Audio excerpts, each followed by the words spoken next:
وَمَا الْحَيَاةُ الدُّنْيَا إِلَّا لَعِبٌ وَلَهْوٌ، اور نہیں ہے دنیا کی زندگی مگر کھیل اور کچھ جی بہلا لینا۔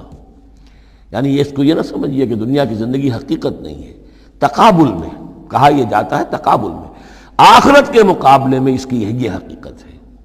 ایک شے ابدی ہے، ہمیشہ ہمیش کی ہے، ایک شے عارضی ہے، فانی ہے۔ لہذا جب تقابل کریں گے، جیسے کہ دعا استخارہ میں فَإِنَّكَ تَعْلَمُ وَلَا أَعْلَمُ، اے اللہ تو جانتا میں نہیں جانتا، اس کا یہ مطلب تو نہیں کہ انسان کے پاس کوئی بھی علم نہیں، لیکن علم اللہ کے علم کے مقابلے میں، چاہے نبی کا علم ہو، فرشتوں کا علم ہو، کچھ نہ ہونے کے برابر ہے اللہ کے علم کے مقابلے میں۔ فَإِنَّكَ تَعْلَمُ وَلَا أَعْلَمُ۔ اسی طریقے سے یہاں یہ ہے کہ یہ چیز در حقیقت جو ہے لعب اور لہو، ورنہ یہ کہ حضور نے فرمایا اور صحیح فرمایا، صدق ما قال، کہ الدنیا مزرعۃ الآخرہ، یہ دنیا آخرت کی کھیتی ہے۔ اگر تو یہ سمجھ لیا جائے یہاں بو گے تو وہاں کاٹو گے، اگر یہاں بو گے نہیں تو کاٹو گے کیا؟ یہاں بو گے تو فصل کٹے گی وہاں۔ تو یہ تعلق ہے دنیا اور آخرت کا، تو اس اعتبار سے دنیا ایک حقیقت ہے، امتحانی وقفہ ہے۔ لیکن جب آپ تقابل کریں گے دنیا اور آخرت کا تو اس کی ابدیت، اس کی شان و شوکت اس کے مقابلے میں گویا کہ یہ نہ ہونے کے برابر ہے۔ یہ 3 گھنٹے کا ایک ڈرامہ ہے جس میں کسی کو بادشاہ بنا دیا، کسی کو فقیر بنا دیا۔ وہ ڈرامہ ختم، نہ بادشاہ صاحب بادشاہ ہیں اور نہ فقیر صاحب فقیر ہیں، وہ باہر جا کر کپڑے بدل کر وہ ایک ہے، ایک جیسے ہیں سب کے سب۔ تو یہ ہے صورت۔ وَلَلدَّارُ الْآخِرَةُ خَيْرٌ لِلَّذِينَ يَتَّقُونَ، اور یقیناً آخرت کا گھر جو ہے، آخرت کا گھر بہتر ہے ان لوگوں کے لیے کہ جو اللہ کا تقوی اختیار کریں۔ افلا تعقلون، تو کیا تم عقل سے کام نہیں لیتے؟ اب وہ مقام آ گیا جسے میں نے اس سورہ کے عمود کا ذروۂ سنام قرار دیا ہے۔ زبان لڑکھڑاتی ہے ترجمہ کرتے ہوئے، لیکن ترجمے کا حق تو ہمیں ادا کرنا ہوگا۔ قد نعلم، اے نبی ہمیں خوب معلوم ہے، انہ لیحزنک الذی یقولون، جو کچھ یہ کہہ رہے ہیں، جو مطالبے کر رہے ہیں، جو اپنے آپ سے جو معجزے مانگنے کا تقاضا کر رہے ہیں، اس سے آپ غمگین ہیں، آپ چکی کے 2 پارٹوں کے مابین آ گئے ہیں۔ اب اس پر کیا جواب ہے؟ پہلا جواب تو یہ ہے فإنہم لا یکذبونک، اے نبی وہ آپ کو نہیں جھٹلا رہے، ولکن الظالمین بآیات اللہ یجحدون، بلکہ یہ ظالم اللہ کی نشانیوں کا انکار کر رہے ہیں، قرآن کا انکار کر رہے ہیں، ہمارا انکار کر رہے ہیں۔ آپ کا انکار کب کیا انہوں نے؟ غور کیجیے، اس پر یہ سمجھانے کا انداز ہے۔ آپ کو جھوٹا کہا؟ نہیں کہا۔ آپ کے اوپر کوئی تہمت لگائی؟ نہیں لگائی۔ تو آپ کی تو تکذیب نہیں ہے، تکذیب تو ہماری ہو رہی ہے۔ غصہ آئے تو ہمیں آئے، جھنجھلاہٹ آئے تو ہم آئے، ہمارا کلام ہے، ہماری کلام کو جھٹلا رہے۔ آپ کا کام تو یہ ہے کہ ہمارا کلام پہنچا دینا ہے، اپنا پیغام پہنچا دینا ہے۔ اب دیکھیے درجہ بدرجہ بات آگے بڑھے گی۔ یہ تو ہوا سمجھانے کا انداز، جیسے کوئی شفیق استاذ ہے وہ اپنے شاگرد کو سمجھا رہا ہے، ظاہر بات ہے الرب رب وإن تنزل والعبد عبد وإن ترقى فإنهم لا يكذبونك ولكن الظالمين بآيات الله يجحدون۔ توہین تو ہو رہی ہے، تو ہماری آیات کی ہو رہی ہے۔ نمبر 2 بات وَلَقَدْ كُذِّبَتْ رُسُلٌ مِّن قَبْلِكَ، پھر یہ بات بھی ہے آپ سے پہلے بھی رسولوں کو جھٹلایا گیا، فصبروا، انہوں نے صبر کیا، علی ما کذبوا، جتنا جھٹلایا گیا انہوں نے صبر کیا، وَأُوذُوا، انہیں ایذائیں پہنچائی گئیں، حتی اتاہم نصرنا، یہاں تک کہ ہماری مدد آ گئی، ولا مبدل لکلمات اللہ، اور دیکھیے نبی اللہ کی ان کلمات کو بدلنے والا کوئی نہیں۔ ہمارا ایک قانون ہے، ہمارا ایک ضابطہ ہے، آپ کو جھیلنا پڑے گا، برداشت کرنا پڑے گا۔ آپ کو جس منصب پر فائز کیا گیا ہے، انا سنلقی علیک قولا ثقیلا، ہم نے پہلے ہی بتا دیا تھا کہ بھاری بوجھ ہے، اب جھیلنا ہوگا۔ وَلَقَدْ جَاءَكَ مِن نَّبَإِ الْمُرْسَلِينَ، اور آپ کے پاس رسولوں کی خبریں آ چکی ہیں۔ آپ کے علم میں ہے کہ ہمارے بندے نوح نے 950 برس تک صبر کیا تھا۔ اور اب اس کے بعد تلخ ترین بات آ رہی ہے، وَإِن كَانَ كَبُرَ عَلَيْكَ إِعْرَاضُهُمْ، اور اگر آپ پر بہت شاق گزر رہا ہے ان کا اعراض، فَإِنِ اسْتَطَعْتَ، تو اگر آپ میں طاقت ہے، أَن تَبْتَغِيَ نَفَقًا فِي الْأَرْضِ، کہ کوئی زمین میں کوئی سرنگ لگا لیں، اور سلمًا فی السماء، یا آسمان کے اوپر کوئی سیڑھی لگا لیں، فَتَأْتِيَهُم بِآیَةٍ، تو لے آئیے آیت جہاں سے لا سکتے ہیں، ہم نہیں دکھائیں گے۔ کس قدر انداز جو ہے حضور صلی اللہ علیہ وسلم سے گفتگو ہو رہی ہے۔ ان استطاعت، طاقت ہے تو لے آؤ، ہم نے دکھائی، ہمارا فیصلہ اٹل ہے۔ وَإِن كَانَ كَبُرَ عَلَيْكَ إِعْرَاضُهُمْ فَإِنِ اسْتَطَعْتَ أَن تَبْتَغِيَ نَفَقًا فِي الْأَرْضِ أَوْ سُلَّمًا فِي السَّمَاءِ فَتَأْتِيَهُمْ آیَةٌ وَلَوْ شَاءَ اللَّهُ لَجَمَعَهُمْ عَلَى الْهُدَىٰ، اور اے نبی اگر اللہ چاہتا تو ان سب کو ہدایت پر جمع کر دیتا، آنے واحد میں وہ سب کو نیک بنا دے، اس کا اختیار نہیں ہے۔ اب دیکھیے سخت ترین لفظ آ رہا ہے، فلا تکونن من الجاہلین۔ تو اب میں ترجمہ یہاں پر جذباتی کا لفظ کروں گا، آپ جذباتی نہ ہوں، بس اس سے زیادہ لفظ جو ہے میں استعمال نہیں کر سکتا۔ فلا تکونن من الجاہلین، یہی لفظ آیا ہے خود حضرت نوح سے خطاب میں، انی اعوذک ان تکون من الجاہلین۔ جب حضرت نوح علیہ السلام نے کہا تھا کہ اللہ یہ میرا بیٹا، تیرا وعدہ تھا کہ میرے اہل کو تو بچا لے گا، یہ میری نگاہوں کے سامنے میرا بیٹا غرق ہو گیا، ان ابنی من اہلی، میرا بیٹا تو میرے اہل میں تھا۔ لیکن جواب جو ملا ہے وہ آپ سورہ ہود میں جا کے پڑھیں گے، بڑا سخت ہے۔ 950 برس تک جس اللہ کے بندے نے چاکری کی ہے اللہ کے دین کی دعوت پھیلائی ہے، محنت کی ہے، مشقت کی ہے، لیکن یہ بات بھی اللہ کی شان جو ہے بہت بلند ہے، بہت بلند ہے، بہت بلند ہے۔ ظاہر بات ہے کہ یہاں اے نبی اگر آپ چاہتے ہیں، اگر یہی بات ہے کہ سب کو ہدایت پر لے آنا، تو ہمارے لیے کیا مشکل ہے؟ آنے واحد میں سب کے سب ابو بکر صدیق بن جائیں گے، ایک آنے واحد میں۔ ہم سب کو بگاڑنا چاہیں، سب کے سب جو ہے وہ ابلیس بن جائیں گے آنے واحد میں، یہ تو کوئی بات نہیں ہے۔ یہ تو امتحان ہے، آزمائش ہے، جس کو چاہنا ہے، جو چاہتا ہے، حق کا طالب ہے، اس کو حق مل جائے۔ فلا تکونن من الجاہلین انما یستجیب الذین یسمعون، یقیناً سن لیں گے اور قبول کر لیں گے وہ لوگ کہ جو سنتے ہیں، یعنی حقیقتاً سنتے ہیں۔ والموتیٰ یبعثہم اللہ، اور جو مردہ ہیں، نظر آتے ہیں زندہ، حقیقت میں مردہ ہیں، ان کو تو اللہ تعالیٰ اٹھائے گا، ثم الیہ یرجعون، اور پھر وہ اسی کی طرف لوٹا دیے جائیں گے۔ وقالوا لولا نزل علیہ آیۃ من ربہ، اور وہ کہتے ہیں، کہیں گے، پھر کہیں گے، کیوں نہیں اتار دی گئی ان پر کوئی نشانی ان کے رب کی طرف سے؟ دلیل ہی ایک رہ گئی تھی، باقی ساری دلیلوں میں وہ مات کھا رہے ہیں۔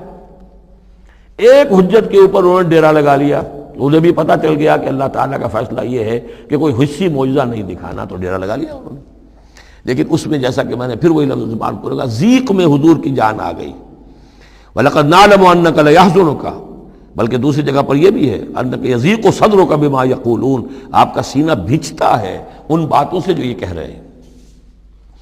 وَقَالُوا لَوْلَا نُزِّلَ عَلَيْهِ آیَةٌ مِّن رَبِّهِ، وہ کہتے ہیں کیوں نہیں اتاری گئی ان پر کوئی نشانی ان کے رب کی طرف سے۔ قُلْ إِنَّ اللَّهَ قَادِرٌ، کہہ دو اللہ تعالیٰ قادر ہے علی ينزل آیۃ، کہ وہ بڑی سے بڑی نشانی اتار دے، ولیکن اکثرہم لا یعلمون، لیکن یہ ان میں سے اکثر لوگ جانتے نہیں۔ کیا نہیں جانتے؟ کہ اس طرح کا معجزہ دکھانے کا نتیجہ کیا نکلے گا، ان کی مہلت ختم ہو جائے گی۔ یہ ہماری رحمت ہے کہ ابھی ہم یہ معجزہ نہیں دکھا رہے۔ یہ بدبخت جس کو جہاں مورچہ لگا کر کھڑے ہو گئے ہیں، انہیں پتہ نہیں ہے کہ یہ ان کے لیے ہماری رحمت کا ظہور ہے، ہم ابھی مہلت دینا چاہتے ہیں، شاید ان میں سے یہ دودھ اور بلویا جائے تو شاید ابھی کچھ اور مکھن نکل آئے، ان کے علم میں نہیں ہے۔ وَمَا مِن دَابَّةٍ فِي الْأَرْضِ وَلَا طَائِرٍ يَطِيرُ بِجَنَاحَيْهِ إِلَّا أُمَمٌ أَمْثَالُكُمْ، اور نہیں ہے کوئی بھی چلنے والا زمین پر، کوئی بھی جانور، اور نہ پرندہ جو اپنے دونوں بازوؤں کے اوپر تیرتا ہے اور اڑتا ہے، مگر وہ بھی تمہاری طرح کی امتیں ہیں، ان کے اپنے نظام ہیں، ان کے اپنے لیڈر ہوتے ہیں، چیونٹیوں کی بھی ملکہ ہوتی ہے، شہد کی مکھی بھی ملکہ ہے، ان کا ایک پورا کا پورا نظام ہے۔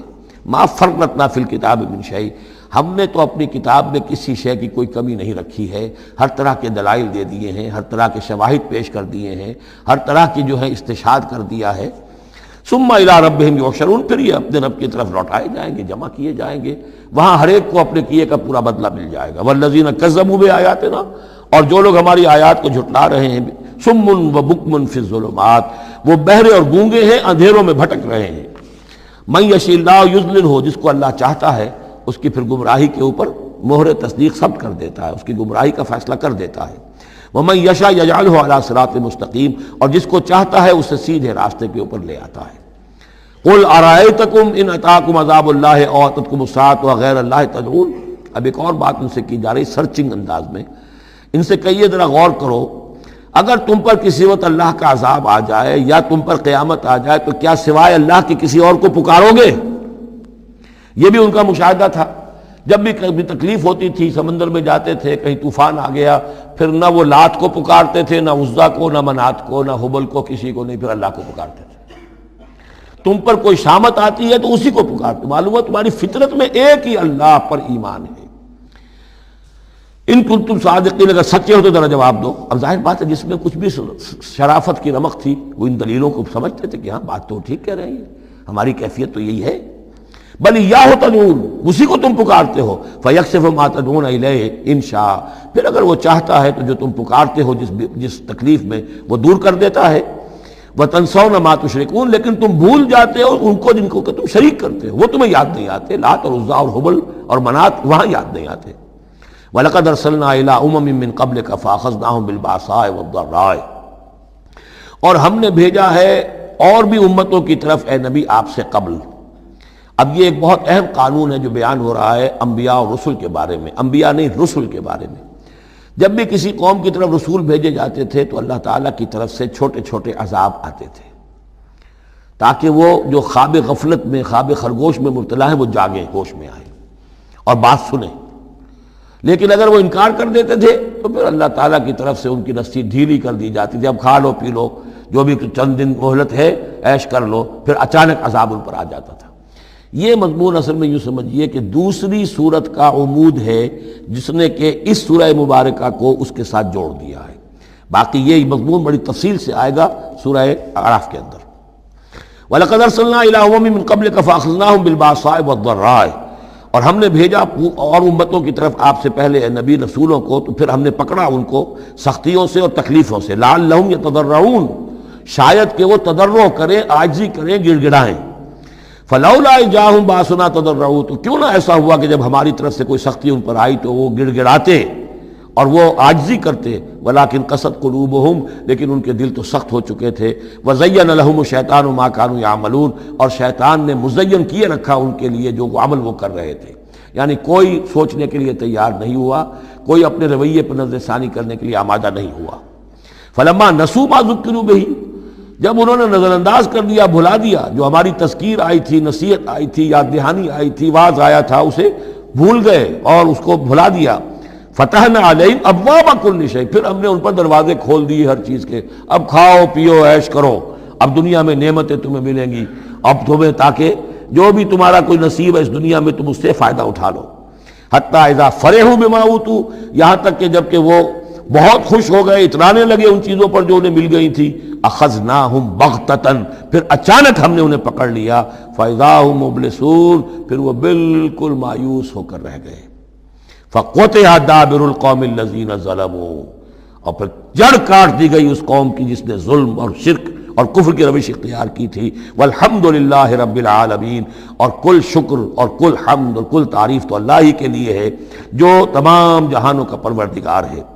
قل ارأیتم ان اخذ اللہ سمعکم وابصارکم وختم علی قلوبکم، اے نبی ان سے پوچھئے، ذرا غور کیا تم نے کبھی، اگر اللہ تمہاری آنکھیں اور تمہارے کان اگر چھین کر لے جائے، سماعت اور بصارت، اور تمہارے دلوں پر مہر کر دے، من الہ غیر اللہ یاتیکم بہ، اللہ کے سوا کون سا الہ ہے جو دوبارہ تمہیں یہ ساری صلاحیتیں لے کر دے دے گا۔ انظر کیف نصرف الآیات، دیکھیے ہم کیسے ان کے لیے اپنی آیات کو گردش میں لا رہے ہیں، پھرا پھرا کر مختلف اسلوب سے، ایک پھول کا مضمون ہو تو 100 رنگ سے باندھوں، ہم یہ سارے مضامین ان کے سامنے لا رہے ہیں، ثم ہم یصلفون، پھر بھی وہ کنارہ کرتے ہیں۔ قل ارأیتکم ان اتاکم عذاب اللہ بغتۃ و جہرۃ، ان سے کہیے کہ دیکھو تو اگر تم پر عذاب آ جائے اچانک، یا علی الاعلان آئے، ڈنکے کی چوٹ آئے، اعلان کر کے آئے کہ اب اتنے دن کے بعد عذاب آ جائے گا، هل يهلك الا القوم الظالمون، تو ہلاک تو وہی ہوں گے جو ظالم قوم ہوگی، جو ظلم کرنے والے ہوں گے، چاہے وہ آئے اچانک اور چاہے آئے ڈنکے کی چوٹ۔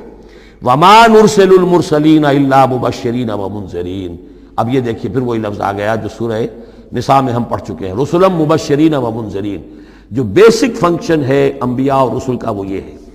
وما نرسل المرسلین الا مبشرین ومنذرین، اور ہم نہیں بھیجتے رہے ہیں اپنے رسولوں کو مگر مبشر اور منذر بنا کر، اہل حق کے لیے بشارت دینے والے اور اہل باطل کے لیے خبردار کرنے والے۔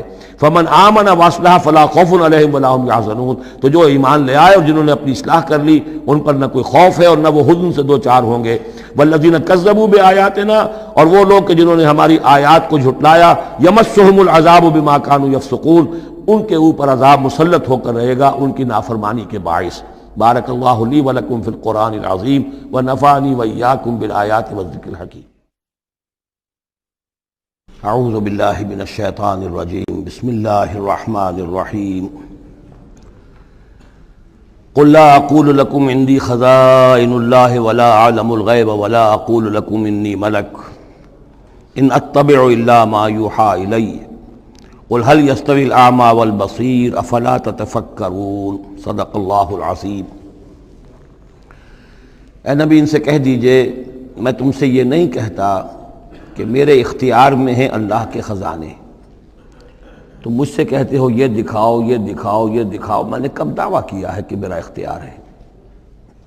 کسی شخص سے مطالبہ کیا جانا چاہیے اس کے دعوے کے مطابق۔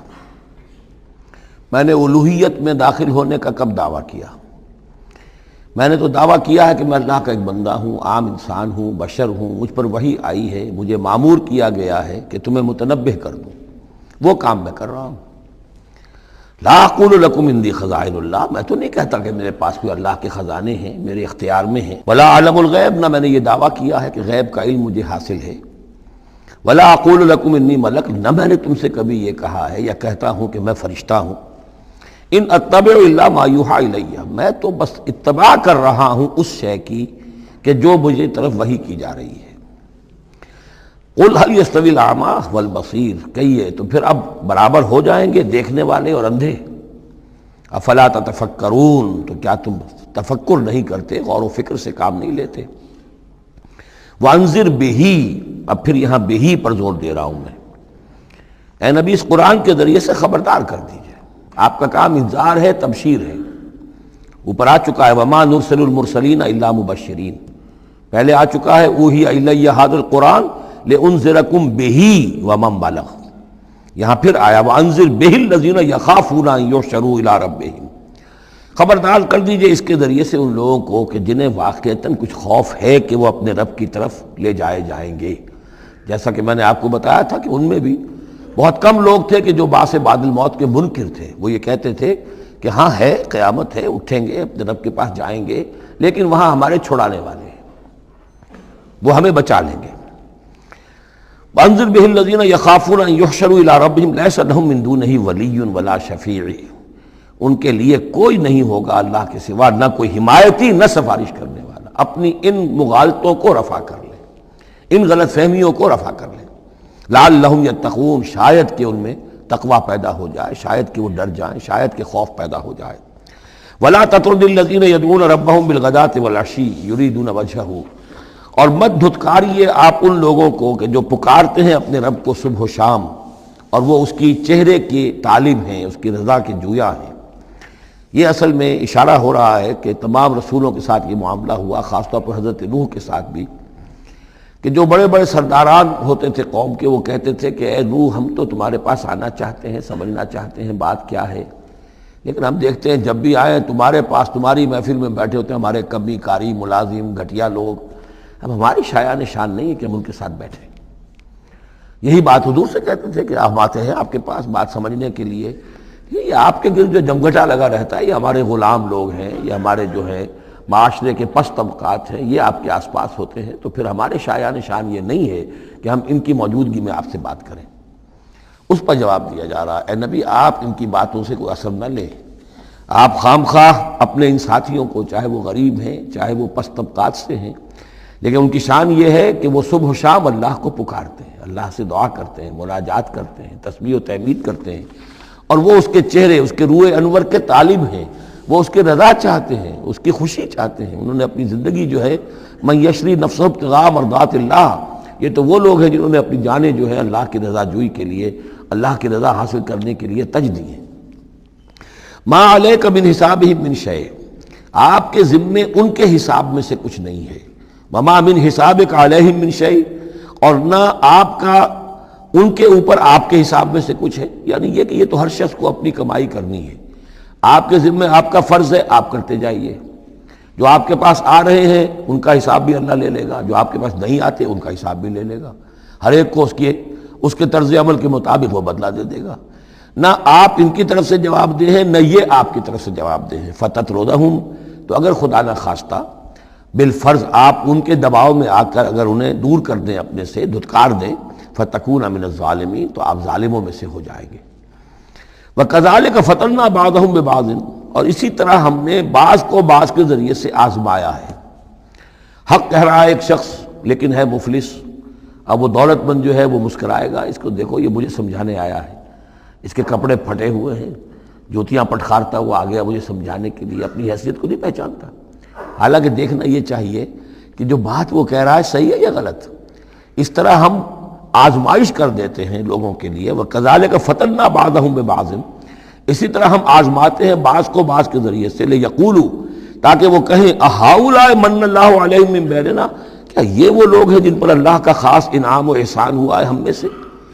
اللہ کا احسان ہم پر ہوا ہے، دولت مند ہم ہیں، سردار ہم ہیں، چودراٹیں ہماری ہیں، حویلیاں ہماری ہیں، یہ جو ہیں گرے پڑے طبقات کے لوگ، کیا یہ ہیں کہ جو اللہ کا احسان اور ان کے اوپر اللہ تعالیٰ کا بڑا فضل ہوا ہے؟ یہ کہا کرتے تھے مکے کے لوگ بھی کہ اگر قرآن اللہ نے بھیجنا ہی تھا، کتاب نازل کرنی تھی، نبوت دینی تھی، تو کوئی رجل من القریتین عظیم، یہ جو دو شہر ہیں مکہ اور طائف، بڑے بڑے چودھری ہیں، سرمایہ دار ہیں، بڑے لوگ ہیں، سردار ہیں، ان میں سے کسی کے پاس بھیجتا۔ مکے کا یتیم جس کے پاس کوئی دولت نہیں، بچپن مفلسی میں گزرا ہے، سخت مشقت کے اندر جو ہے جوانی کا دور گزرا ہے، جس کے پاس کچھ بھی نہیں، کوئی عہدہ نہیں، کوئی منصب نہیں، قریش کا کوئی عہدہ حضور کے پاس نہیں تھا، کوئی منصب نہیں تھا، کوئی آپ کے پاس سرمایہ نہیں تھا، آپ تو پیدا ہی ہوئے ہیں یتیم۔ تو اس اعتبار سے کیا یہی رہ گیا تھا اللہ کے لیے؟ معاذ اللہ ثم معاذ اللہ۔ لِيَقُولُوا أَهَٰؤُلَاءِ مَنَّ اللَّهُ عَلَيْهِم مِّن بَيْنِنَا أَلَيْسَ اللَّهُ بِأَعْلَمَ بِالشَّاكِرِينَ، تو کیا اللہ تعالیٰ زیادہ واقف نہیں ہے ان سے کہ جو واقعتاً اس کا شکر کرنے والے ہیں؟ ایک اور جگہ آئے گا کہ اللہ تعالیٰ وَاللَّهُ أَعْلَمُ حَيْثُ يَجْعَلُ رِسَالَتَهُ، اللہ بہتر جانتا ہے کہ کہاں اسے اپنی رسالت کا منصب کس کو دینا چاہیے، کس میں اس کی صلاحیت ہے۔ جیسے طالوت کے بارے میں لوگوں نے کہہ دیا تھا کہ اس کے لیے کیسے ہو سکتی ہے سرداری، جبکہ ہمارے پاس دولت ہے، اس کے پاس دولت نہیں، لم یؤت سعۃ من المال، تو کہا گیا تھا اسے جسم اور علم کے اندر اللہ نے بسطہ یعنی کشادگی عطا فرمائی ہے۔ وَإِذَا جَاءَكَ الَّذِينَ يُؤْمِنُونَ بِآيَاتِنَا، اور اے نبی اس کے برعکس یہ لوگ جو چاہتے ہیں کہ آپ دھتکار دیں ان کو، اس کے برعکس آپ کی روش کیا ہونی چاہیے ان غرباء اور فقراء کے لیے؟ وَإِذَا جَاءَكَ الَّذِينَ يُؤْمِنُونَ بِآيَاتِنَا، جب آپ کے پاس آئیں وہ لوگ جو ہماری آیات پر ایمان رکھتے ہیں، فَقُلْ سَلَامٌ عَلَيْكُمْ، تو آپ ان کو سلام کہا کیجئے اور ان کو خوشخبری دیا کیجئے، کتب ربکم علی نفسہ الرحمہ، تمہارے رب نے اپنے اوپر رحمت کو لازم کر لیا ہے، اور تمہارے لیے خاص رحمت کا مظہر کیا ہے؟ انہ من عمل منکم سوءا بجہالۃ، کہ تم میں سے کوئی بھی اگر کسی وقت کوئی برے کام کا ارتکاب کر بیٹھے، جذبات میں آ کر، ناواقفیت سے، جہالت میں، ثم تاب من بعدہ، پھر اگر وہ فوراً توبہ کر لے گا، وہ اصلح اور اصلاح کر لے گا، فانہ غفور الرحیم، تو اللہ تعالیٰ غفور الرحیم ہے۔ یہ تمہارے لیے مزید خوشخبری ہے، تہنیت اللہ کی طرف سے، قل سلام علیکم کتب ربکم علی نفسہ الرحمہ انہ من عمل منکم سوءا بجہالۃ ثم تاب من بعدہ واصلح فانہ غفور الرحیم۔ وکذالک نفصل الآیات، آگے محذوف ہے لفظ لیتفکروا بہا ولتستبین سبیل المجرمین، اسی طرح ہم اپنی آیات کی تفصیل بیان کرتے ہیں تاکہ یہ لوگ ان پر غور کریں، تفکر کریں، اور جب غور کریں گے، تفکر کریں گے، تو مجرموں کا راستہ ان کے سامنے کھل کر آ جائے گا کہ جس راستے پر ہم جا رہے ہیں وہ واقعتاً مجرموں کا راستہ